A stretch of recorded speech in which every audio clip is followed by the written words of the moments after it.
virus tikus pula datang. Jadi kenapa datang? Apa masalah dia ini? Bukankah penyelesaiannya itu dalam Quran ada sebut, dalam hadis ada sebut? Jangan anggap denggi ini berpunca daripada air bertakung saja. Jangan anggap berpunca daripada longkang tersumbat saja, kebersihan tidak bersih saja.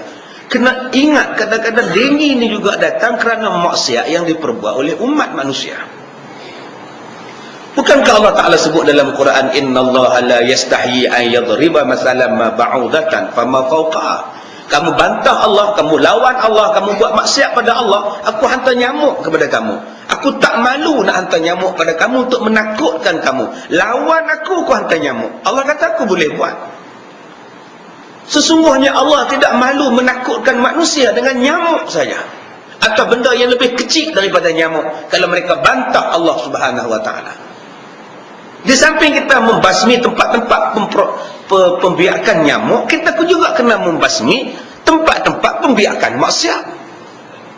Disko, kelab malam, kena kontrol lah benda itu. Tempat arak, tempat penjualan arak, tempat orang minum arak, walaupun yang nak minum tu bangsa kafir sekalipun. Jangan ingat kamu kafir, kamu dapat lesen besar untuk minum arak di tepi jalan.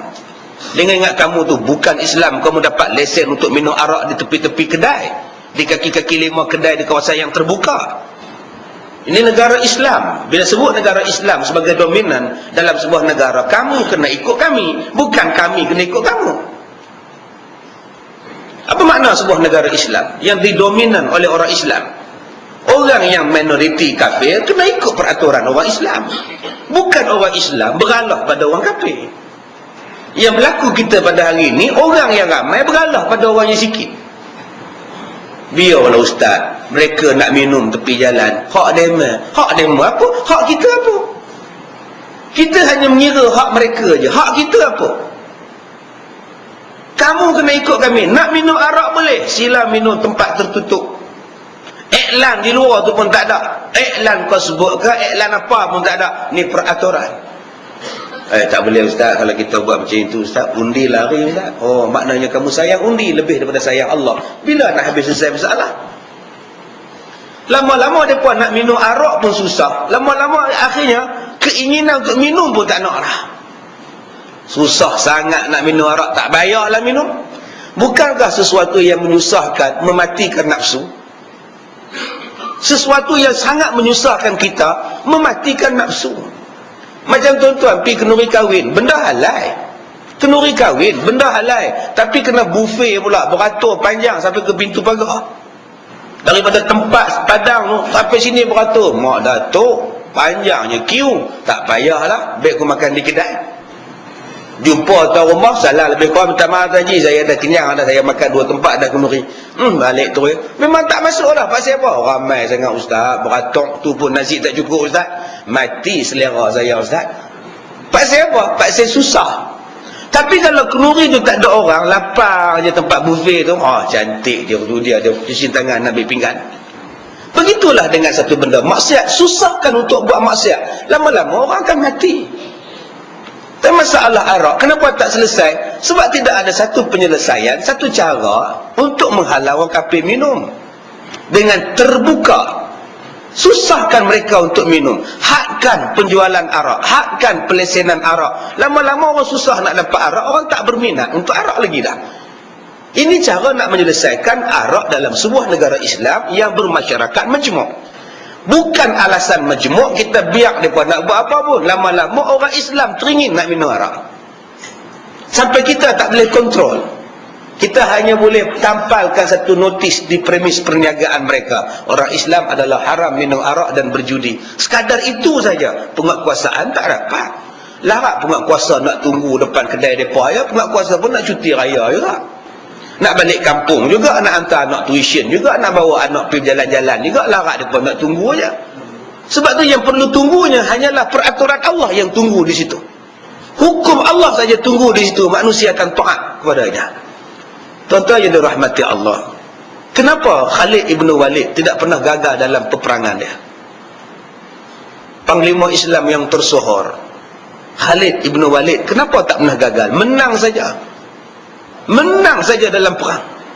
Sampai bila Umar Al-Khattab menjadi khalifah, Umar Al-Khattab utuskan surat pada Khalid bin Walid, letak jawatan sebagai panglima perang. Sekarang juga, padahal pada masa itu Khalid sedang memimpin angkatan tentera Islam menentang musuh Islam, sedang berperang, sedang angkat pedang lawan. Surat sampai, letak jawatan, lantik orang lain.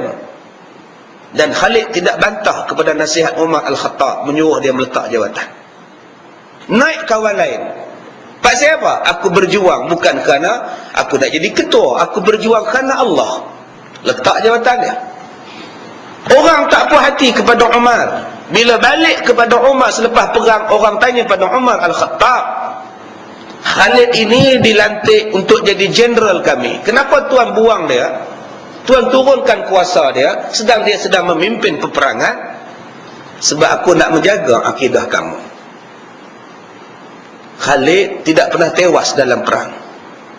Aku bimbang bila kamu berperang dan kamu tengok Khalid di hadapan, kamu akan berkata, kita menang. Khalid pimpin kita.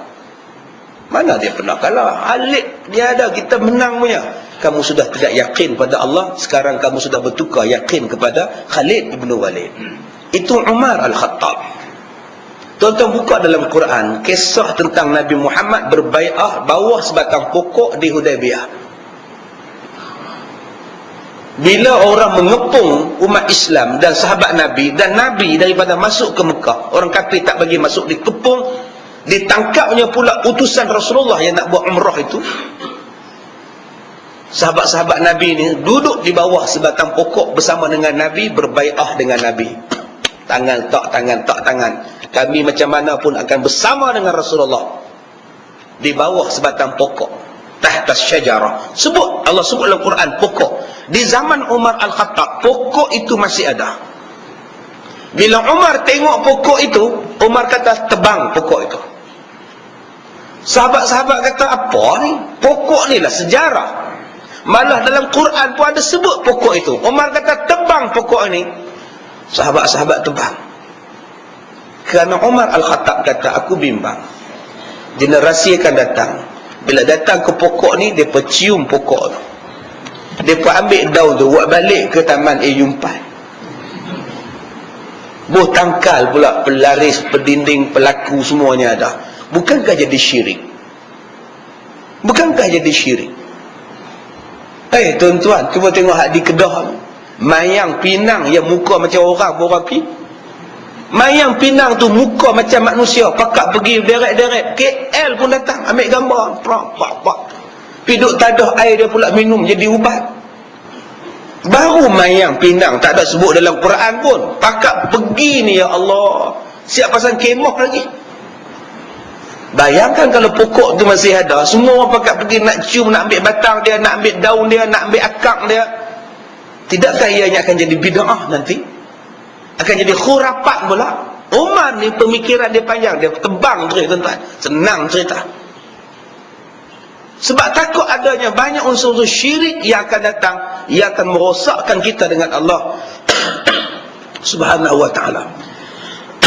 Baik, kita tidak memerlukan, saya sebutkan 4. Khalid ibn Walid kenapa tak pernah tewas dalam perang? Yang pertama, Khalid membawa satu konsep iman. Dia beriman dan dia pastikan tentera dia beriman. Yang ni kita tengok konsep tu ada ke tidak dalam kita punya kehidupan. Saya sebagai pemimpin, saya beriman ataupun tidak? Dan adakah orang yang mengikut saya ini beriman ataupun tidak? Yang pertama sekali iman. Terapkan keimanan, terapkan tauhid, terapkan tarbiyah kepada orang-orang di bawah. Banyak orang dia cukup bangga bila ramai orang. Tapi kalau ramai orang tidak ada iman, nak buat apa? Islam bukan mementingkan kuantiti, Islam mementingkan kualiti. Kalau kita mempunyai kualiti, seorang kita berlawan dengan musuh, seolah-olah kita dapat mengalahkan 10 orang.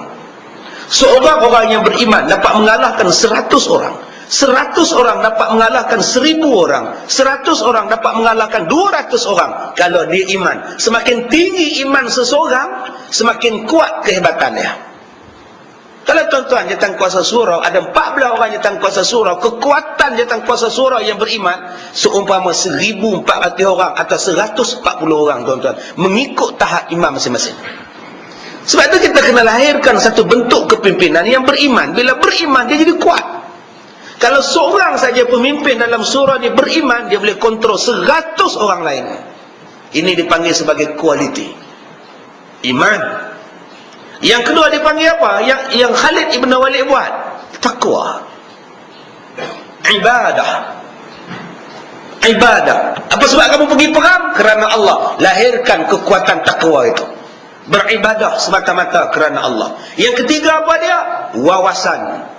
Yang keempat apa dia? Strategi. 4 ini adalah penyokong asas untuk berjaya dalam mana-mana perjuangan. Pertama iman, kedua ketakwaan, ketiga wawasan, keempatnya strategi.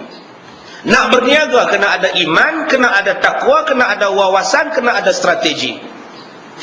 Bukan boleh main niaga buta. Mesti ada satu wawasan. Apa tujuan kamu berniaga?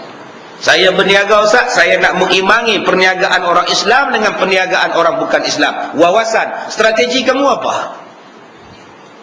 Bila berniaga tidak ada wawasan, tidak ada strategi, lingkuplah. Benda dah pencin-pencin, tak ada kerja apa, Ustaz, berniaga lah saja, buang-buang masa. Memang lingkuplah berniaga. Model pun lingkup, apa pun lingkup. Dia mesti ada satu wawasan. Nak jadi apa? Mesti ada satu bentuk strategi. Strategi inilah, ada 9 strategi yang digariskan oleh Khalid Ibn Walid di dalam mencapai kemenangan. Yang pertama sekali Khalid Ibn Walid kata apa dalam strateginya? Kemenangan berpunca daripada hati. Kemenangan berpunca daripada hati. Kalau hati nak kata menang, menang. Kalau hati kata kalah, memang kalah.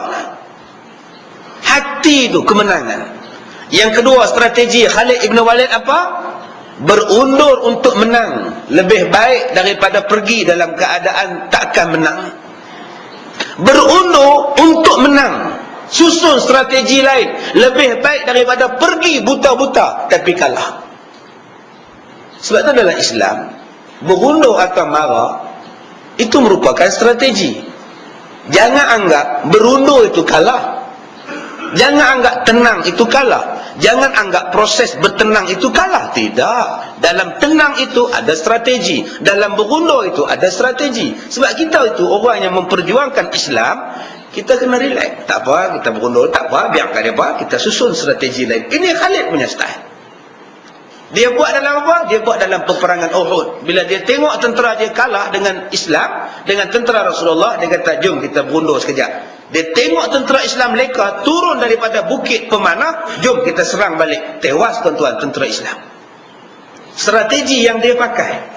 Yang ketiga kata Khalid Ibn Walid, kalau kita tak menang, orang lain akan menang. Lebih baik kita menang. Kalau kita tak menang, orang lain akan menang. Kalau begitu, lebih baik kita yang menang. Ini strategi dia. Strategi untuk menang. Dua-dua nak menang. Yang terbaiknya apa? Biar kita menang. Yang keempat, jangan mengaku kalah selagi mana belum berjuang. Walaupun sikit, 30,000 menentang 100,000. Jangan kamu kata kalah, belum berjuang lagi. Kam min qalilatin ghalabat fi'atan katsiratan biiznillah. Berapa banyak orang yang sikit berjaya mengalahkan orang yang banyak kerana izin daripada Allah. Izin daripada Allah punca daripada apa?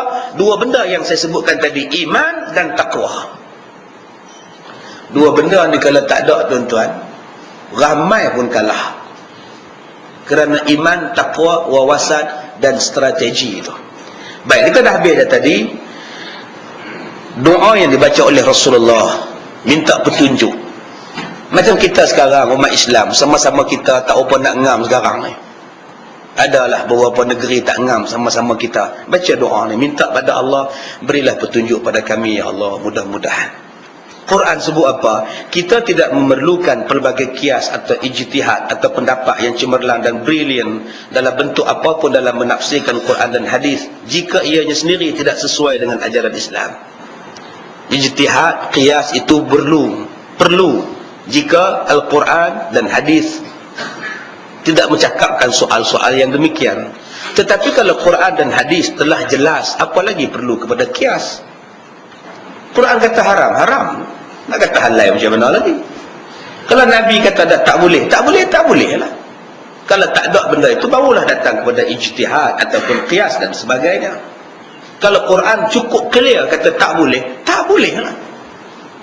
Sekarang ini yang benda yang kita buat boleh tak boleh. Kita dalam soal perkahwinan, kita suka tanya soal perkahwinan sah ke? Kamu kahwin dengan dia, wali tu sah ke? Saksi tu boleh pakai? Banyak orang hanya memikirkan sah tak sah dalam bab kahwin. Sah ke perkahwinan kamu ni? Sah ke perkahwinan anak kamu? Sah ke? Itu kita tanya dalam bentuk perkahwinan rumah tangga. Dalam perkahwinan politik, kita tanya juga sah ke kita kahwin dengan mereka? Banyak orang mula-mula dulu-dulu lah, bila menang je kita pun tak sangka. Jadi kita harap orang-orang di bawah harap bertenang. Kami ni kita baru kahwin, baru di alam pengantin baru. Saya tanya dekat dia balik, ustaz, entah kahwin tu sah ke? Tanya dulu pada hukum, sah ke tak sah? Perjuangan dan dasar yang tidak sama, boleh ke sah dalam Islam? Bolehkah berpakah dalam Islam dengan dua orang yang tak mempunyai dasar, asas yang sama dengan kita dalam menegakkan Islam? Bolehkah duduk bersama? Merujuk kepada Quran, Allah akan dapat jawapan. Allah akan beri jawapan. Ya ayyuhallazina amanu la tattakhizul kafirina awliya'a min dunil mu'minin. Wahai orang beriman, jangan kamu lantik orang kafir menjadi pemimpin kamu dengan meninggalkan orang iman di kalangan kamu. Allah sebut jelas. Bila kita tidak mengambil ayat Quran dalam nak menyelesaikan masalah itu, kita ambil juga mereka atas dasar ada persamaan di antara kita dengan mereka. Mereka akan buat benda yang menjadi onar dalam masyarakat, onar dalam perjuangan kita. Kesannya akan datang dalam perjuangan kita. Bagi mereka minum arak tak ada apa, tapi onarnya datang perjuangan kita. Bagi mereka berzina tak ada apa, kafir tak ada apa bagi mereka. Tapi dengan sebab kita sama dengan mereka, onar yang mereka buat terpalit pada muka kita. Bukankah zina itu bukan setakat tidak disukai pada orang Islam, juga haram pada orang kafir? Minum arak ni bukan setakat haram pada orang Islam, orang kafir pun kalau ikut hukum tak boleh minum. Bila jadi satu-satu isu, kita balik pada Quran. Jangan cepat mengata, jangan cepat melatah. Sesuatu benda yang berlaku, kita kena kaji. Ada tak benda yang tak betul yang aku buat, yang Allah jadikan macam ini? Ini dipanggil muhasabah. Orang yang tidak muhasabah, dia akan salahkan orang. Kalau saya berceramah, tuan-tuan tidur, saya takkan salahkan tuan-tuan. Apa dia ni tidur, aku ceramah ni? Bukan salah dia. Salah dia, kan salah saya? Salah saya. Sebab saya ceramah, tak menarik perhatian dia sampai dia tidur. Kalau saya ceramah elok-elok, dia takkan tertidur. Takkan dia mata pejal, lentok. Tidak. Sebab apa benda ustaz cakap ni, dia berfikir, dia menerima.